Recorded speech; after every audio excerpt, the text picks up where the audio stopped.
Best Dressed Plate is just a platform that celebrates like chefs, food producers, foodies even, and restaurants that are Caribbean. But the tradition is that event space, like, having those dinner series that like the dinner you had attended. And actually the first one that I held was at the James Beard House. Welcome to the Style and Vibes podcast with me, Michaela.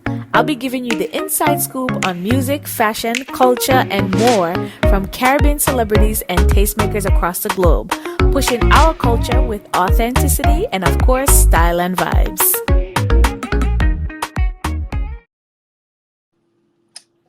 Hello, everyone, and welcome to another edition of the Style and Vibes podcast with yours truly, Michaela. If you are new here, welcome to the family. If you are returning, welcome back, family.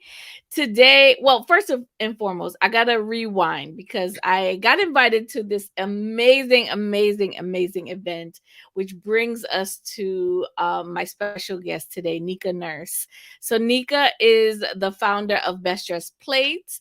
The event that I attended was Caribbean TraDISHons, spelled different. All right. But she is a proclaimed foodie. She is a supporter of Caribbean food and elevating Caribbean food experiences. So while I had the pleasure of watching her from afar for a little while now, I had the pleasure to see her in action at one of her many soirees. So Nneka, me not mash up your intro. So please introduce yourself to the people and tell us a little bit about you and how you got started. So my name is Nneka Nurse. I started Best Dressed Plate 2014. So next year is going to be 10 years since I started Best Dressed Plate. And it really was a thing that I started because I loved food. And I had an experience where I went to a restaurant, a Jamaican restaurant. I won't say which one. And I felt as if they were charging way too much money for food that I can get at a regular mom and pop store. Mm-hmm. And I have tasted what I considered like elevated Caribbean food. And I'm like, to the waiter, I was like, hey, like, why is it so much? Like, why can't we get like more plated food? And it was like, oh, there's no such thing as that type of food. This is what we have. And I'm like, that can't be right, And it was Memorial Day weekend. I was bored at home. At the time I was living in Brooklyn, but Brooklyn Memorial Day weekend is always a hot weekend. And I was home. I didn't go to any of the parties. And I just was like, let me start this. This is in the infancy stages of Instagram. So I was just like, let me look around and see if I could find chefs, like Caribbean chefs. And it just morphed into, it really started with me doing stories. Like I would find pictures of food and then I would give stories about the dishes and compare them to like how other islands have their own interpretation to food. And it really resonated with people. Like they all used to come and comment like, oh my God, we call like avocado zabaco here. And then, we in Jamaica, we call it pear. So it was just like, it was a nice little community that started building first amongst foodies. And then when I started with the chefs, it just like morphed into like more and more chefs, like appreciating a platform showing plated Caribbean food. I really love that. So tell me how you came up with the name Best Dressed Plate. So the name in Jamaica, there's a place called Best Dressed Chicken. I'm going to keep it 100 with you. Okay. Are you familiar with that? Yes. Funny enough, I have a family member that used to sell the chicken for that company, but that's a whole nother story. Go on. So you see, everybody, I mean, if you're not Jamaican, obviously you may not be familiar with Best Dressed Chicken, but it came up. I was like, oh my God, that's so cute. And I was like, even though in the beginning I wanted it to be, I wasn't sure if it was just going to be Caribbean. I felt like Best Dressed Plate wasn't going to be so stereotypic and, like cliche, like Caribbean this or coconut, or, you know what I mean? So I figured Best Dressed Plate, it says what it says. I love fashion. So I was like, this is great. At the time, I think Infatuation was in its infancy stage as well, which is another very large food platform. And I was like, oh, that's a cute name. But I'm like, Best Dressed Plate. I like it. I can like dibby dabble in fashion. It was just so many things I was going through my head at the time. But that's how I came up with the name Best Dressed Plate. Shout out to Best Dressed Kitchen Chicken. I love it. I love it. So the event that I went to was Caribbean Traditions, and you spell Caribbean Traditions, DISHONS. How you Yeah. finish Traditions. Yes. How did that come about, and did that kind of spin off from Best Dressed Plate, and what are the differences between the two? So, yes, like tradition, right? You know, the English language. Like, I have friends who are like from different countries, and they're like, oh my God, English is the hardest language to learn. And it really, really, and truly is. Because when you look at how you spell tradition and how you pronounce it, it's like, it doesn't, make sense. But the fact that it has that dish, it sounds like dish, like a dish that you eat. I said this makes so much sense, to bring in the fact that it's traditional, but we're talking about dishes. So that one was really more intentional than Best Dressed Plate. It was like, yeah, tradition. And we're in a place right now where people are hungry for learning more about their culture, whether it be Caribbean, whether it be Asian, Latina, like people are really digging into history and culture.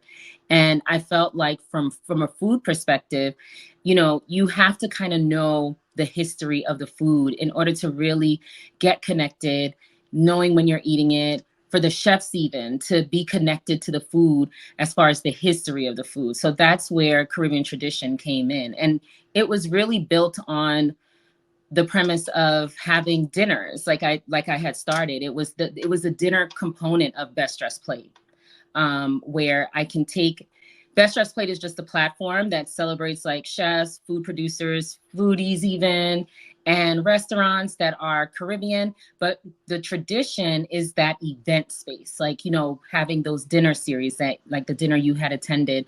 And actually the first one that I held was at the James Beard House, where I had Caribbean chefs. I had Barbados, St. Vincent, Trinidad.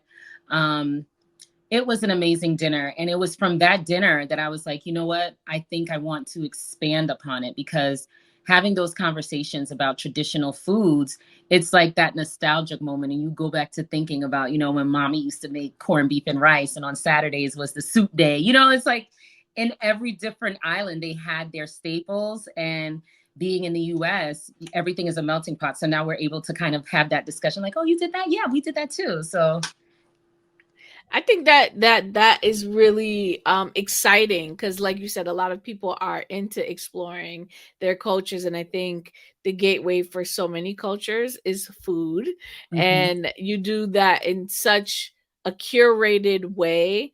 And not only do you curate the chefs, but also the guests. It was the first time I had attended an event where it was sit down and connect with other people, oh, like really breaking bread and getting to know new people. So tell me about the curation of the entire experience because it's extremely detailed. Well, yeah, it is. And that was definitely intentional of me. I am very meticulous when it comes to that, because it's an experience that I want people to leave having, like something that they've never experienced before, leaving with a sense of cultural pride, and of course leaving with a new friend, a new associate, because I felt like the people that I invited in that space, they all have that same thread of wanting to be kind of like an ambassador of the Caribbean, with good taste, right? Because right now the Caribbean is more so known for music, but there's so many other offerings that we have impacted in business, in healthcare, in technology, and of course in food, outside of the typical street food, which is why I say, we're taking the food from the streets to the seats, because it's time. It's a universal language. Food is food, right? But when it comes to curating the event, as far as the theme and the invited guests, and even just the table setting and the place setting, it all comes from what I grew up, what I remembered, and creating that nostalgic moment for the guests. So, for instance, at the table, the plates, the chargers that I selected were those ornate white chargers, which reminded me of growing up. And my mom, she had that china closet with the Mikasa china from Macy's and, the doilies. So that's why it was more white driven, because that's what I remembered growing up. And I really try to do like these hidden things without being so blatant when it comes to even the design and the styling of the plate setting, um, to provide that nostalgic moment for the guests, and not be too overly extravagant too, because the real guest is the food. And what I really enjoyed is the chefs coming out and kind of sharing their story. So by design, you have each chef create one particular dish of the night, and they come out and share their personal connection. I don't know that that's something that we get to experience even in regular dining experiences. So for Mhm. me, getting to know the chefs behind the food and the story behind the dish that they're presenting, I think is so fun and engaging and important. How do you choose the chefs that are kind of come together on any of your events? I like to have emerging chefs as well as established chefs, because I truly believe in the lift as you climb mentality, right? And sometimes some of the emerging chefs may not feel that they've arrived or they have enough skill to be in the kitchen with some of these established chefs, as well as an overall their energy. It's a very holistic approach that I take when selecting these chefs, ensuring that they have the skill set to do a plated dinner, ensuring that they have the personality, because that means a lot too. That goes a long way. You're, like you said, the chefs are coming out and they're speaking with the guests. That's very important, that you're able to articulate the why behind your dish. I do work very closely with the chefs, because I essentially come up with the theme, and then we work on the dish that they select down to the meats, the seasoning, because all of those things are very important when it comes to talking about it to the guests. So it's really chefs that are open and willing to come into this space that is fairly new, and wanting to also help teach the emerging chefs as well. So it's definitely one. It starts off with like the theme. What theme am I working with? In January, I'm doing Haiti. We're celebrating 220 years of independence. So that dinner, it's something that's really special, because it's 220 years. So the chefs that I selected for that, it's emerging chefs, chefs that I feel can really represent the culinary side of the island. And then, of course, we have that more seasoned chef that will bring it all together. I love that. And how have the chefs kind of responded to the experience and even some of the attendees? The chefs are just full of grateful. They're like grateful to be able to cook, food. You understand what I'm saying? Because they're not, essentially, not all of them, on their day-to-day basis, their professional career, are cooking Caribbean food, right? So they're able to come into a space where they can really exercise their culinary experience and bring in that innovative component of, their Italian or their French experience, and then show how it can be done with Caribbean food. So the chefs are just happy to have a platform to showcase that. And the guests, just like yourself, they're amazed at the talent, and just seeing food, our food, like that, because we know our food is always seen as texture heavy, starch heavy, just overall heavy, because the food essentially was what we ate before we went out in the field. So it had to be heavy because it had to hold us through the whole day. So being able to see that you can take raw salmon saltfish and then turn it into, a sous vide. Like, it's like, wow, I never would have thought that we can make that out of, saltfish and yam. So it's just opening the foodie's eyes to so many different possibilities with our food. And the palates, because that The pulled ravioli. beef, no, Oh the yeah. ravioli, it was like between the ravioli and the The beef. short I rib. was the short rib. I can taste it right now. I can taste it right now. Hmm. But in terms of, so as you continue to do more events, I'm hoping selfishly that the plan is to not grow, only because I love the The intimacy of it. intimacy. Yeah. But I'm sure the more you become in demand for this particular event, how do you think growth around this event will kind of play out in the future? Um, I definitely don't plan on making it more than what it is as far as the amount of guests. I have been, they're like, bring more, bring more. The max that I would do is 50. And that's really, honestly, it probably will only happen in the Caribbean because, as you know, we held it in Barbados. And it's just a different vibe in the Caribbean, So it's like, I can get away with that in the Caribbean, with a larger group of people. But here, I still plan on keeping it intimate. I mean, it's limited, and that's how supper clubs go. It's not this large setting with like 100 people. It's definitely never going to be that. The Caribbean Traditions dinner supper club, but yes, absolutely, it's going to expand into festivals, in the near future, to have that Caribbean food festival, showcasing the wonderful food from the Caribbean, from street food to, food producers, just like the gamut.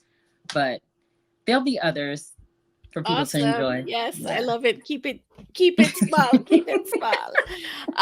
What are some of, I would say, I'm sure you run into a lot of challenges over the years of running these events, and please share with people. I know we've been talking about all the good things, but share Yeah. some of the challenges and opportunities that have arisen for you throughout this journey. I think the biggest challenge is um, some of the public trying to get me to broaden the reach of Best Dressed Plate. And a couple of weeks ago, I had gone to an event that Renee Blewett held with called Innovate to Elevate, and she had Fee from Fee Noel there as one of the guests. And I asked her because she made mention of when the name of her brand was never Fee Noel; it was a different name.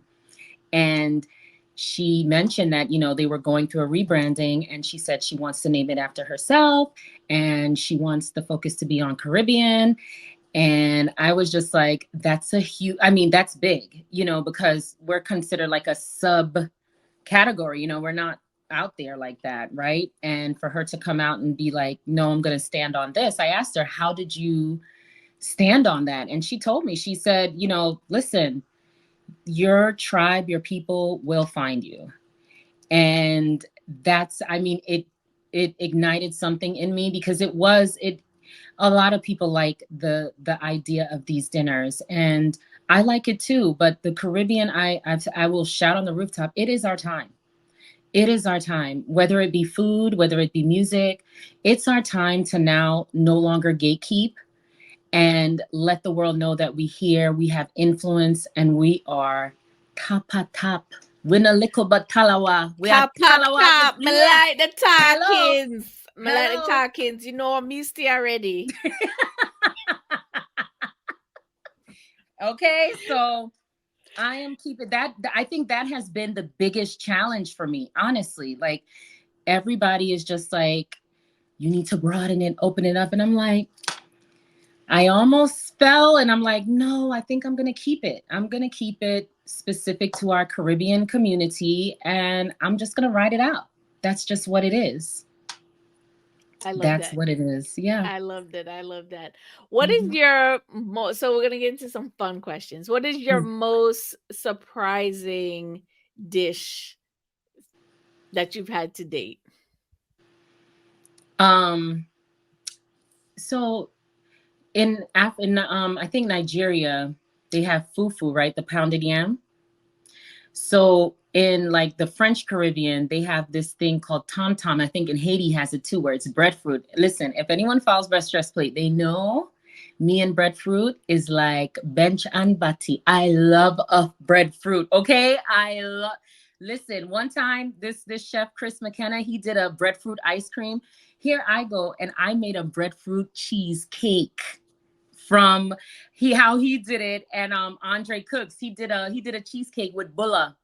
He grate the girl. You know, normally it's graham crackers at the bottom, right? He used the Yes. Bulla. Girl, That's so listen. nice. Make it again So and cut me a slice, no man. Jesus Christ, it was so good, and I put some Appleton rum in there too, just for some. You speaking my language, okay? Listen. So I was like, listen, I remember by my mom's friend house, because I used to stay by her in Duane Park, and she used to make chicken back. So I was like, make some chicken back and breadfruit for me, please. Listen, that was so good. So, so, so good. That was the best. That was the best dish I ever had. Best dish. As much as I like, plated, you know, the country Sometimes, girl. yes, yes, yes. Oh, okay. So we're talking a lot about food and elevated experiences. What Hmm. are some, we cook at home every day, including myself. Hmm. I'm not necessarily elevating the dishes. What are some tips that you can give me and the people about elevating your dishes at home? You said bulla and cheesecake. I said, wow, I wouldn't have even thought of that combination right there. But please tell the people, tell me, give me some advice. So, like, I would start with simple things like drinks, right? You can never go wrong with a drink. So, if you have like, the popular staple drinks like your sangrias, mojitos, you could do it with sorrel, you could do it with mauby. You know what I mean? Like that's a simple initial step, right? Me have a nice sorrel sangria. Yes. And that, yo, me did dip on that early, you know. You Me did see? dip on that early. Me ready You for the understand. holidays. Yes. So you start with the drinks, right? And then Okay. you push yourself further with your plating. Like for me, plating is so important. Our generation is like the way that our parents had us like, oh my God, I can't take no China. When I get my own place is paper plate because it can't butter. But now it's like, hello, we're older, we're refined. Let's get with the plates now. So when you get plates, like Anthropology has beautiful plates. The plates can do so much where you don't even have to be all shishi fufu with the food. You get nice plates. So plating is so important. Your decor as far as plates and decorating your table. Trader Joe's, Whole Foods, and Target, they have flowers. All you got to do is just go there, get some nice little flowers, go to Amazon, get those buds. Amazon sell the little buds for like $28 and you could get like a whole box of them, cut the flowers and there you have it. It's like you don't have to be super extravagant. It's more just having an intention of what type of look you're looking for and keep it very simple. And that's it. Like Home Goods and Home Sense is like your best friend. I it's love it's that. really the decor. And I think I do better with that when I'm having like a dinner party, but like even just for myself, like maybe just going the little extra mile is a good thing. So okay, I'm gonna take that into consideration. Okay, you're having a house party, a dinner party. What are Mhm. your top 3 artists on your playlist? My top three would be Lady Saw. I get it. I mean, it is what it is. I um, Lord Kitchener because I love like the mental the calypso, old time calypso music, and Morgan heritage. That is a nice mix. But Yes. I was surprised at the lady some I one know know. which lady saw you gonna draw for dinner party. But Listen. me not put it on the spot. Me not No, put it I'm on gonna the tell you. spot. I can tell you. Yeah, Bend the okay. rubber no, because I'm So you broke out and then you rein it back in. Okay. All right. All right. I love it. I love it. I love it. Okay. So last question. You're going to a dinner party. What are you wearing? all black. All black. All Okay. black. All right. Yes, All with a hint right. of color. White shoes or, colored earrings, but it's all black. All black. All It's right. all All black. right. Well, thank you so much, Nneka. Thank you for sharing all the information about Caribbean traditions and best dressed plate. Share what you can about what you have coming up. I know you kind of hinted at a few things that are kind of in the works, but what can you Mhm. share with the listeners and what can they look out for? You can look out for more dinners, obviously, for Reggae History Month. So Shata's and Dancehall Queen is 20, 25, and 27 years old.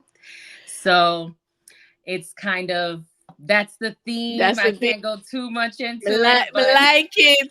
Me like it. We're gonna come as Halloween and what's your name? Marcia, the mystery lady. Marcia, Bistro Lady.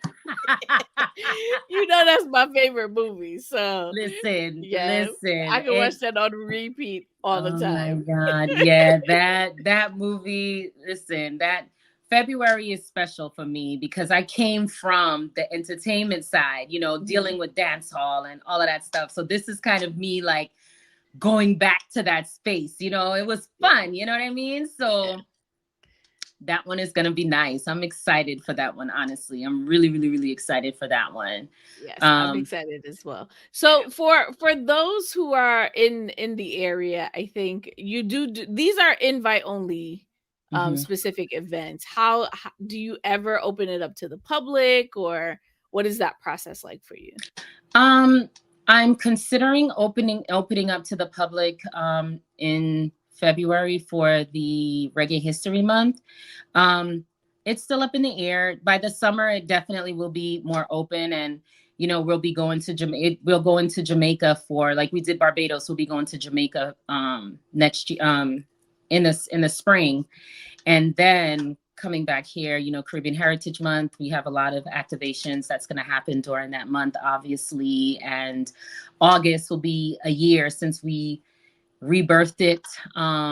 So that's going to be another really, really nice event. And that will definitely be open to the public for sure. And we're going to have a nice, friendly competition. Best of the best. Yard on foreign. So we're going to have the team Jamaica. We're gonna have some chefs coming from Jamaica, chefs coming from Grenada, Guyana, Trinidad, competing against chefs over here. The best curry, the best jerk, the best rice and peas. So all of these things, they're coming. They're coming. Keeping all the food wars going. All right. Yes, friendly. Friendly food wars. Well, thank you so much. I truly appreciate you coming on and just sharing your journey with us. We'll definitely be on the lookout. So, where can the people find you? On Best Dressed Plate on Instagram and Caribbean Tradition spelled DISHON on Instagram. And our website will be launching soon, which is bestdressedplate.com. Okay. All right. Thank you so much, Nneka. Thank you. And until next time, later, my peeps. Thanks for listening to the latest episode of the Style and Vibes podcast. If you like what you hear, and I know you do, share it with your friends and family.